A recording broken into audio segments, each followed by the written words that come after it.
lực vào trong động mạch phổi. And if you put the catheter into one of the pulmonary arteries and blow up a balloon and have the tip distal to the balloon, you can measure the pulmonary capillary wedge pressure. Nếu mà ta đẩy tận về phía các cái động mạch phổi, nhánh tận của động mạch phổi và ta bơm bóng lên thì khi đó ta sẽ đo được áp lực mạch phổi ít. Which is basically the left atrial pressure. Khi đó thì sẽ coi như ta đã đo được cái áp lực trong vùng nhĩ trái. This is a wonderful device, but there is a debate.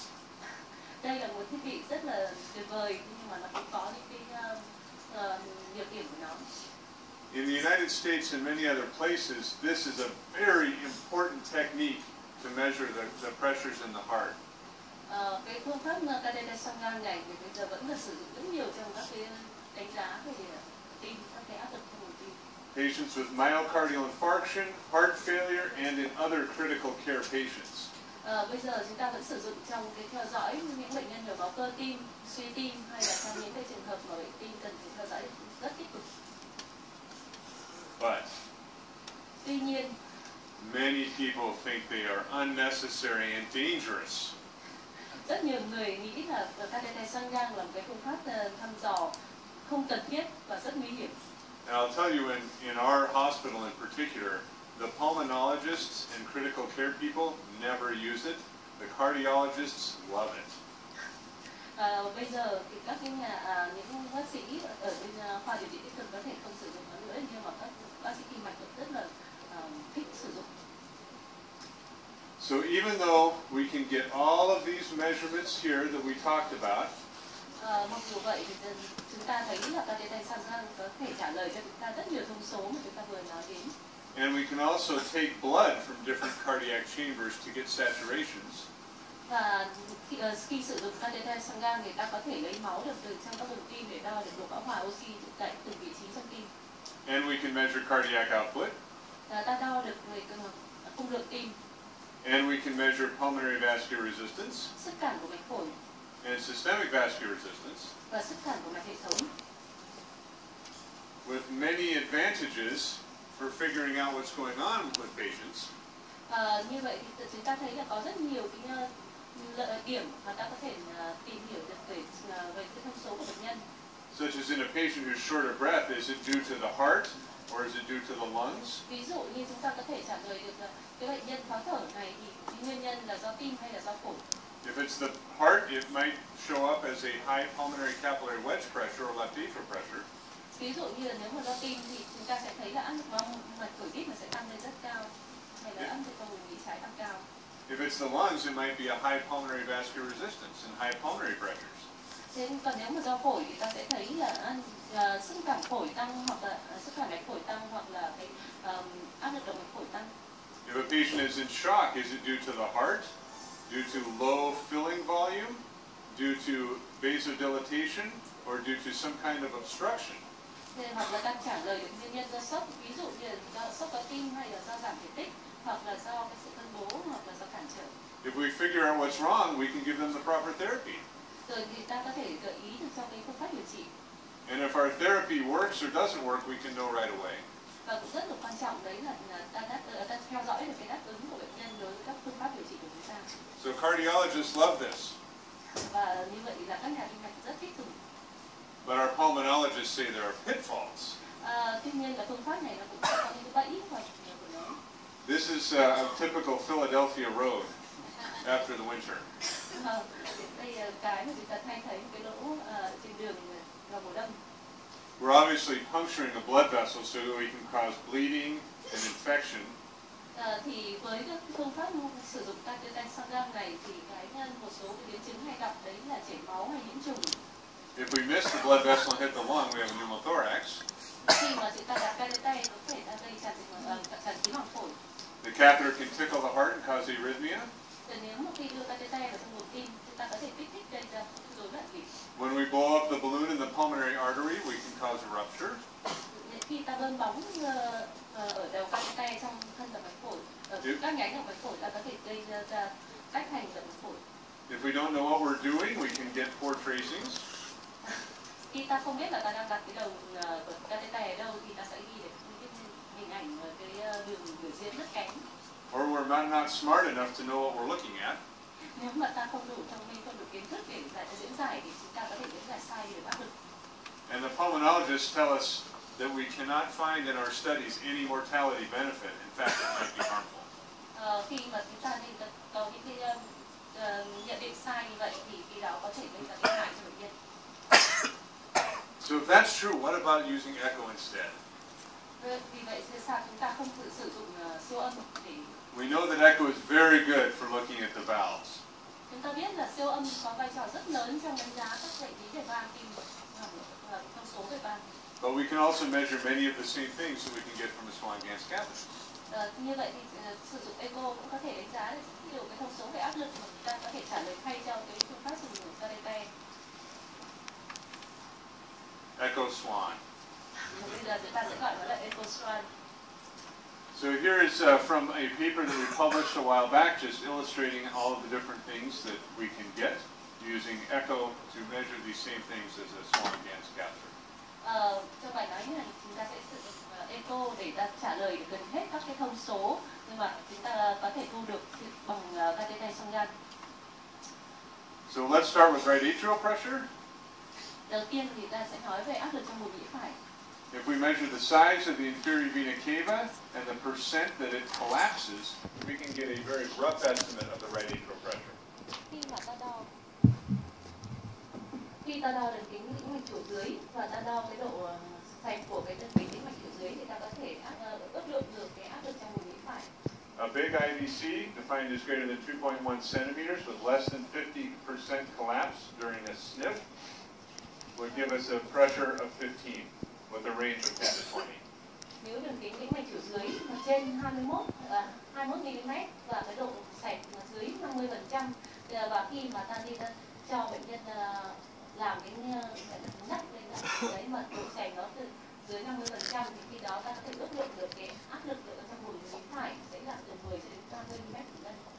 A normal sized IVC of less than or equal to 2.1 centimeters with greater than 50% collapse with sniff gives us 3 with a range of 0 to 5. Phần lớn các trường hợp bình thường thì đường kính tĩnh mạch chủ dưới sẽ dưới 21 mm và khi ta nói bệnh nhân hít mạnh vào thì khi đó cái độ sạch của nó vẫn là trên 50% thì tương đương với cả cái lực hít mạnh là 3 mm thủy ngân thì khi đó là áp lực ở trong buồng nhĩ phải nó sẽ từ khoảng từ 0 cho đến 5 mm thủy ngân.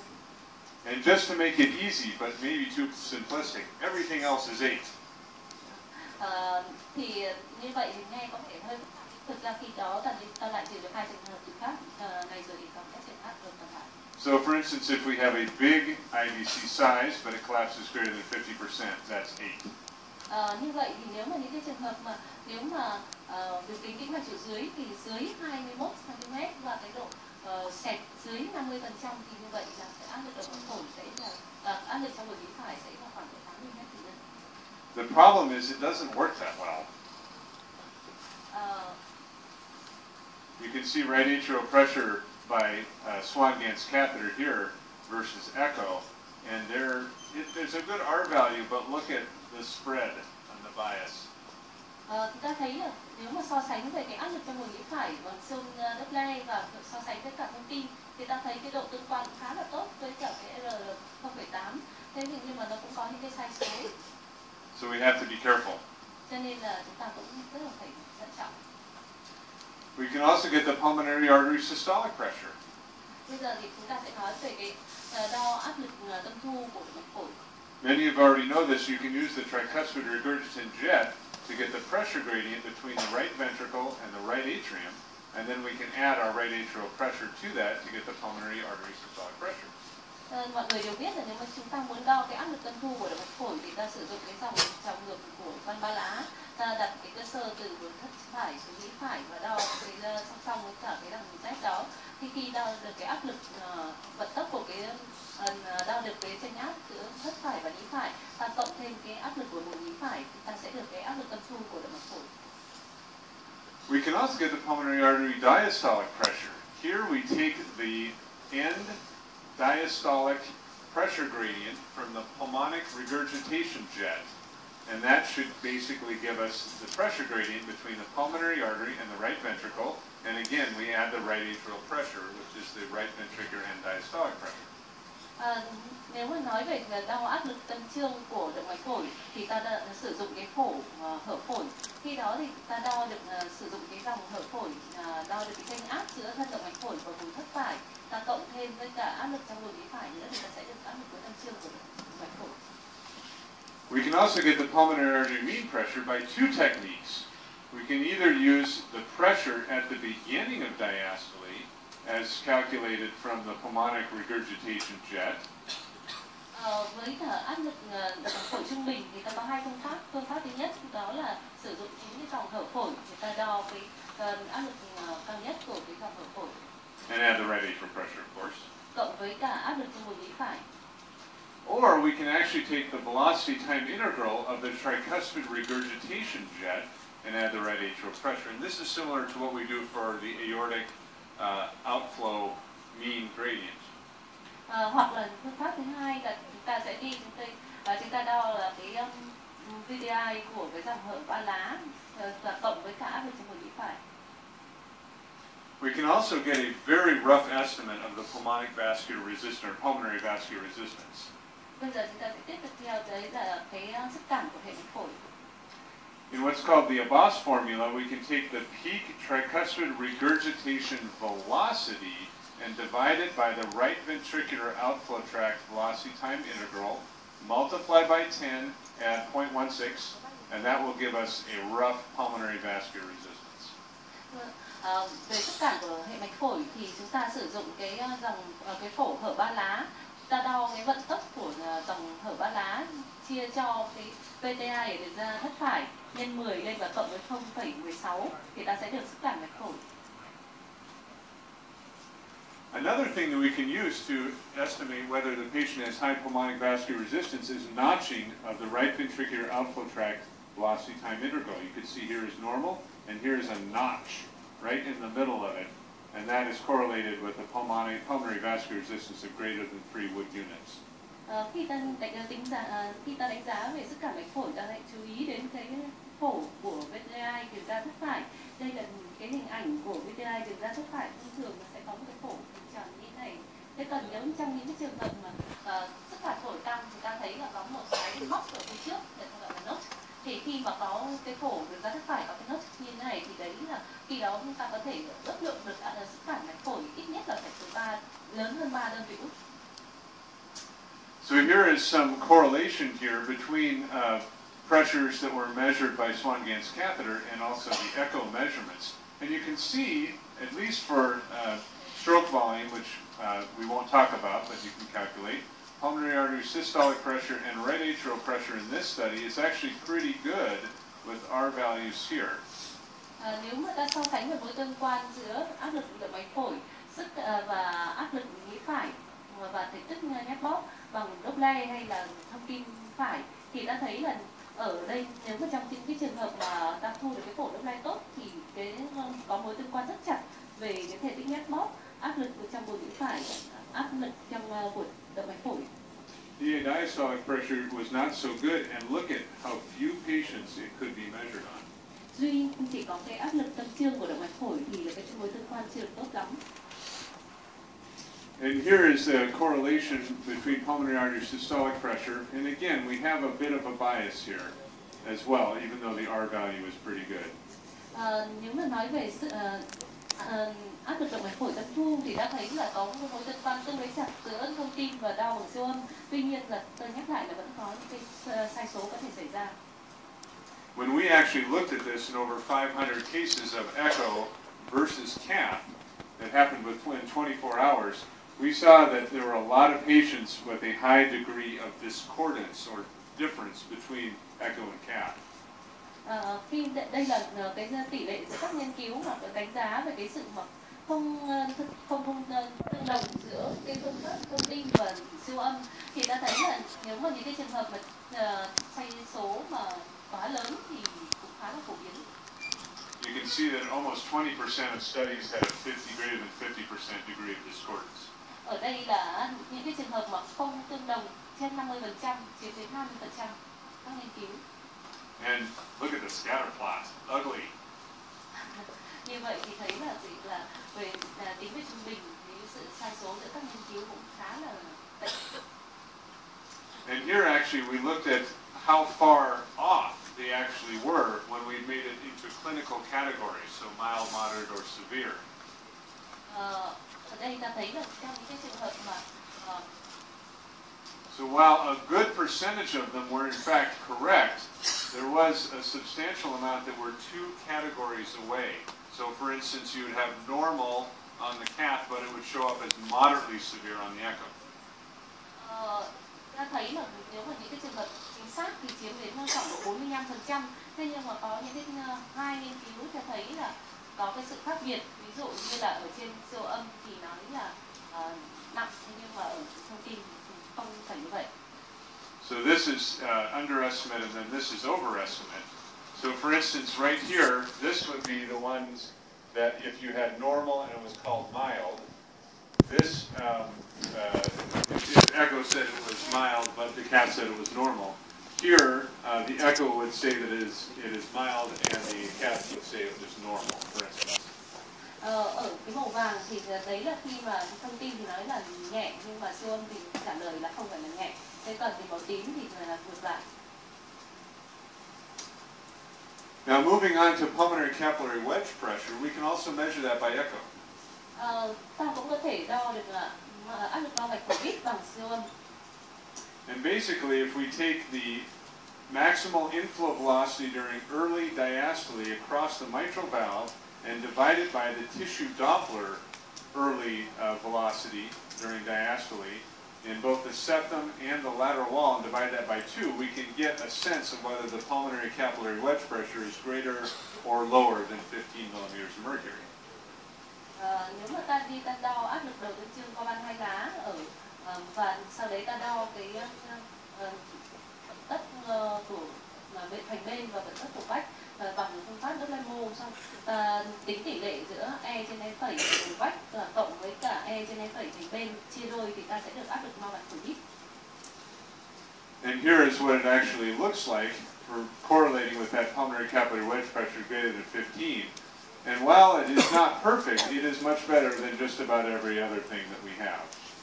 Ở đây nếu mà với những cái trường hợp mà áp lực bao mạch phổi ít trên 15 mm thủy ngân, ta sẽ thấy là cái gì? Là cái trung bình của E trên E phẩy là trên 15. However, there are some caveats that you must remember. Tuy nhiên là có một số điều chúng ta phải nhớ. If you have a patient with left bundle branch block or they're receiving cardiac resynchronization therapy, it doesn't work very well. Nếu mà những bệnh nhân mà có block nhánh khi trái và có đặt thêm hoặc là những bệnh nhân có đặt CRT thì khi đó cái mối tương quan này nó không còn tốt nữa. So this is without either of those, and this is with, and you can see it is much better on this side. Tuy nhiên những cái trường hợp block nhánh trái nếu mà chúng ta không đặt CRT thì vẫn tự sao cái mối tương quan vẫn còn tốt hơn rồi. Nếu ta đo ở cái bệnh nhân đã được tái đồng bộ. So in conclusion, echo swan has many good things about it. Như vậy thì trở lại với cả phương pháp echo swan này của chúng ta thì chúng ta sẽ thấy có rất là nhiều điều thú vị. Yep, it's non-toxic, readily available, inexpensive, and we can do it multiple times without hurting the patient. Nếu mà ta sử dụng echo để đánh giá các cái thông số về huyết động thì ta sẽ thấy đây là cái phương pháp này không xâm nhập và không gây hại cho cơ thể, cũng như là có thể cái thông số khá là nhanh, không tốn kém và có thể làm được rất nhiều lần. However, there are some potential problems. It is not perfectly accurate. There are, of course, problems with image quality. You have to have a skilled sonographer or a cardiologist and interpreter, and we do have to go back and measure again and again rather than having a continuous measurement. Tuy nhiên là nó cũng có một số cái nhược điểm. Có thể đầu tiên đấy là cái độ chính xác, ta cũng phải chú ý đến điều đó. Thứ hai đấy là cái chất lượng hình ảnh, có thể có trong một số trường hợp có hạn chế, và cái quan trọng nhất đấy là cái kỹ năng của người làm. Và một điều nữa, điều cuối cùng đó là với siêu âm thì chúng ta không thể để lưu đầu dò đến mái được, cho nên mỗi khi ta làm ta phải làm đi làm lại, lặp đi lặp lại. Now are you ready for a test? Và bây giờ chúng ta sẽ làm một cái bài test nhỏ. Time to wake up. Các bạn chú ý chưa? Everyone has to pick the correct answer. Okay? So you need to match these. Which is the correct pair or match of PA pressures and what is true about them. Okay? Answer choice A, PA diastolic pressure is the most accurate. Answer B, pulmonary vascular resistance is found by this formula. Answer C, EDE prime is more accurate when the patient has left bundle branch block. D, the notching of the right ventricular outflow tract VTI is correlated with high PVR. Or E, the left atrial volume index is more accurate than pulmonary artery systolic pressure for predicting pulmonary capillary wedge pressure. Misspelled. Với bài test này thì bây giờ các bạn hãy chọn ra 2 cặp câu chính xác liên quan đến cái việc mà đo áp lực động mạch phổi bằng echo. Thì với câu thứ nhất, ví dụ như là áp lực động mạch phổi vì tâm trương là chính xác nhất. Câu thứ hai là sức cản mạch phổi. Có công thức là PA áp lực động trung bình động mạch phổi bằng 1/3 áp lực tâm thu cộng với 2/3 áp lực tâm trương. Câu thứ ba là tỷ lệ E trên E phẩy. Sử dụng tương ứng với cả là chính xác hơn ở những cái bệnh nhân có block nhánh trái. Câu thứ tư là cái hình ảnh có cái nốt ở cổ VTI đường ra thất phải, tương ứng với cả sức cản phổi cao. Cái cuối cùng đấy là chỉ số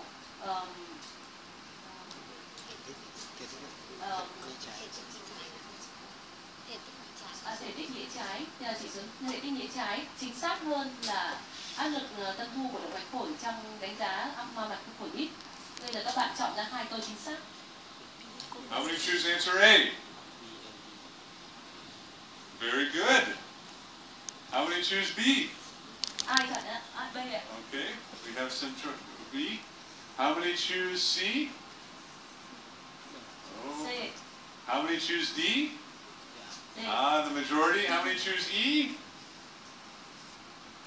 How many thinks this is not a good idea? So, what is the answer and why? Who chose answer B and why?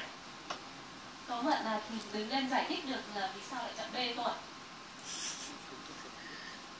No one is willing to admit it. That's good. So, answer B is actually wrong.